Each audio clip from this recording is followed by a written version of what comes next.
नमाज क्या होती है? बहुत अच्छा सवाल किया भव्य तुमने, और आज आपके माध्यम से मेरे बहुत लोगों को इस बात के पता चल जाएगा। नमाज तो भव्य जी आप भी पढ़ते हैं, नमाज तो मेरे साथ जितने लोग हैं यहाँ वो भी पढ़ते हैं। जो अनिल जी आए हुए हैं, हमारे विश्वास जी आए हुए हैं, जितनी टीम है ये सब नमाज पढ़ते हैं। आपको पता है कैसे नमाज पढ़ते हैं? नमाज का आर्थिक शब्द है, ये संस्कृत का शब्द है। पहली बात तो नमाज का शब्द संस्कृत का शब्द है, ये भारतीय शब्द है। अगर मैं जाऊं सऊदी अरब में भव्य जी और मैं अरब लोगों से कहूं कि मुझे नमाज पढ़नी है, तो वो उनको नहीं मालूम नमाज क्या होती है, क्योंकि अरबी में सलाह कहते हैं, अरबी में कहते हैं सलाह, और भारतीय शब्द में नमाज को, नमाज का आर्थिक शब्द नमः माने झुकना, अज माने ईश्वर, ईश्वर के सामने झुकना, ईश्वर के सामने सरेंडर होना, उसको नमाज कहते हैं। नमाज तो मेरा भव्य भी पढ़ता है, नमाज तो आप सभी पढ़ते हैं। वाह।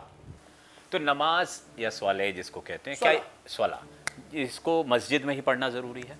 नहीं, नमाज एक पाक जगह कहीं भी पढ़ी जा सकती है। जगह पाक हो, जगह साफ़ सुथरी हो, वो जगह हो जहाँ पर आप किसी की इजाज़त लें। इजाज़त लेंगे यकीनन। अब मैं ट्रेन में नमाज पढ़ता हूँ, अगर मैं ट्रेन में बीच में रास्ता रोक के नमाज पढ़ रहा हूँ तो वो मेरी नमाज नहीं हो सकती, क्योंकि मैं दूसरों को खलल दिया।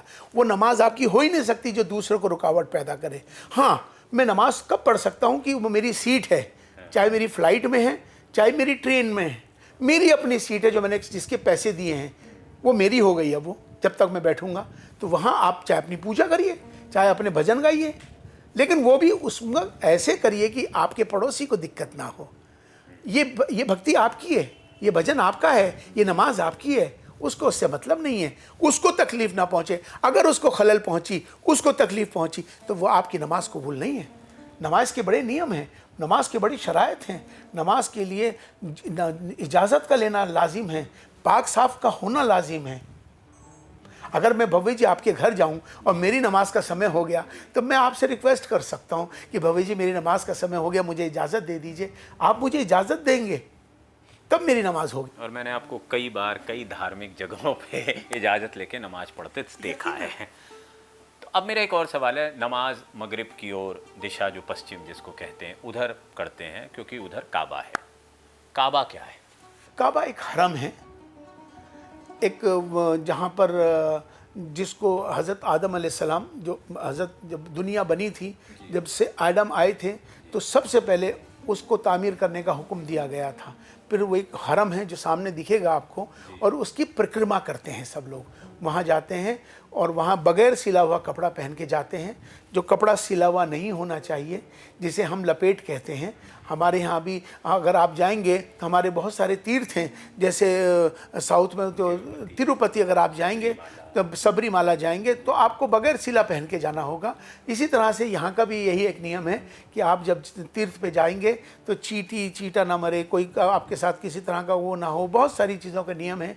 उसके साथ वहाँ जाते हैं, वहाँ पर उम्रा करते हैं, हज करते हैं, उस जगह पर पहुँचते हैं, उसको हरम कहते हैं, बैतुल्लाह।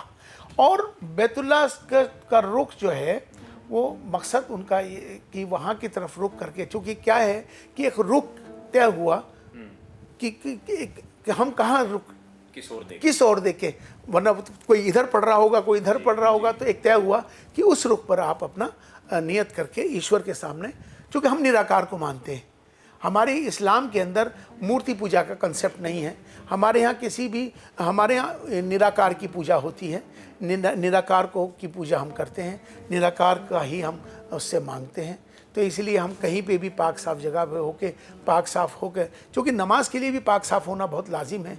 आपको इतनी बारीकियाँ होती हैं कि आपके नाखून भी नहीं बड़े होने चाहिए। अगर नाखून में मैल है तो नमाज नहीं हो सकता। अगर आपके कपड़ों में बदबू आ रही है तो नमाज नहीं हो सकती।